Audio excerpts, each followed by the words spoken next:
That's palm buttons. Turn it over to the foot pedal.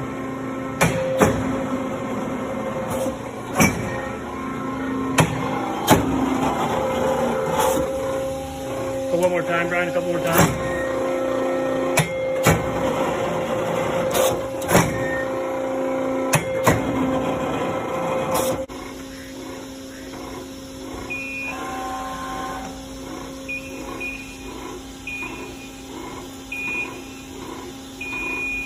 It's just manual mode, moving the back cage in and out.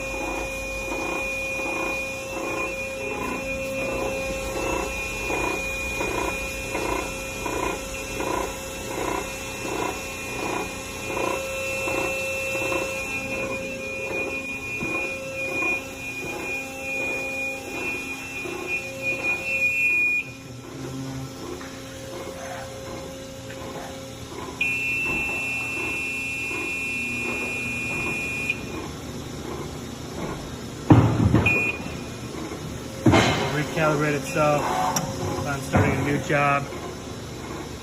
It's got some jobs programmed in here.